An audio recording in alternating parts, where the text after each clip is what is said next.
July 10th, 2009. I've come back to Ghana in the middle of the rainy season. But today, despite the clouds, the radio says the sun is shining. The streets of Cape Coast are more vibrant than usual in the wake of a very special visit. I know he's coming to Ghana, and from Ghana he's going to Kenya.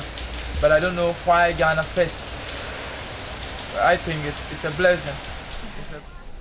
What are the benefits? That's what we should ask ourselves. Bush visit, we had some funds. He donated, for a construction of the road, a 6-lane road. Soon after democracy, I bet be Uber finding difficult to baby soon. Ubiwa ope nya amafo epam usu di wadwin be create bibi on styles ni de udi bibi be fam na aye utumi ye mistake wo baby na wadane no to another style nti.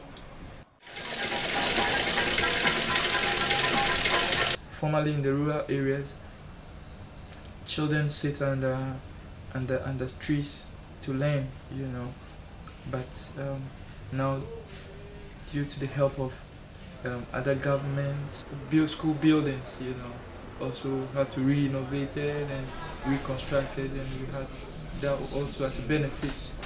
So we're looking up to Obama also. We don't really know he's also coming to offer. Dan is my mom's driver. He's exactly my age. Without him, I would be lost in Accra. It's been 3 months since he received his last salary, and he's been just living off of tips. But every morning he gets up at 5 and goes through a scrupulous routine. The roads are risky, but he's a careful driver and always on time. It's no wonder he's so popular among my mom's colleagues. His favorite radio program, Blakk Rasta, isn't too popular among whites, though. He listens to it on his lunch break. Rasta is provocative. His song for Barrack has been at the top of the charts for months now. Barrack is coming into the country. That's the first step. He's very, very happy that he's coming to Africa. I am happy he's coming here. I hope that he will be able to stay on the throne and be accepted by everybody like he's accepted now. From Clinton to Bush and now Obama, and Obama being the first black president, and it's historic too. I think things will change. America and Ghana is more or less the same, and we have to be friends, not each other's keeper anyway. But that partnership, the brotherliness, and the oneness must be maintained.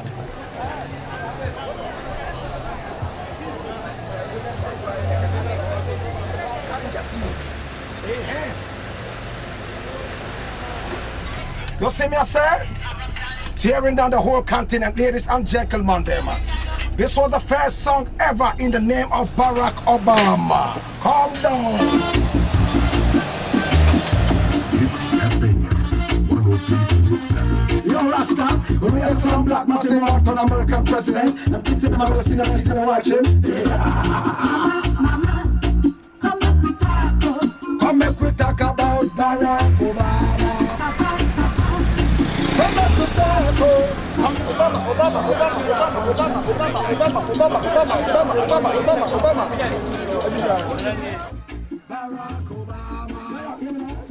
There's something slightly ironic about this Obama mania when I think about how many Americans probably couldn't even place Ghana on a map.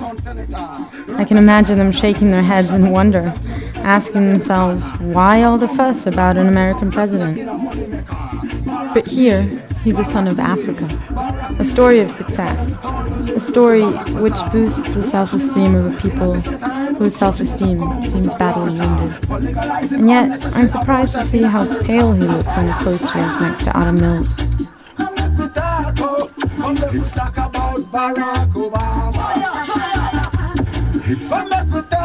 But then, it would be wrong to think Bush's visit went unnoticed here. Dan tells me there were t-shirts with his face as well. The merchandise is part of the excitement. But Obama's welcome is to top them all off. The regional kings have come out in magnificent processions to receive him. They walk slowly, displaying heavy chains of gold. and sleek cell phones.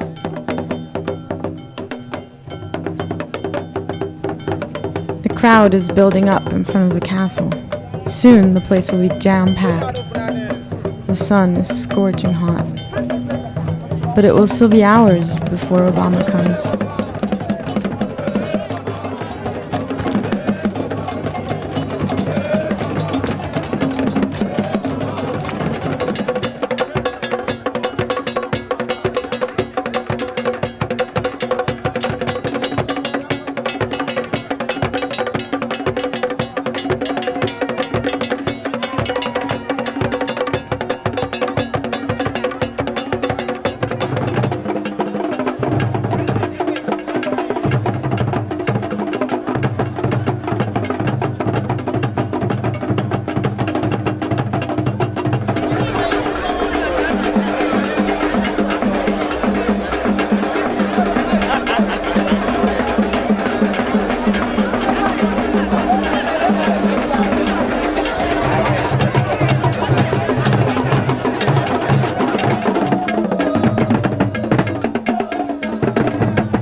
Time to go home after a long, hot day in Cape Coast.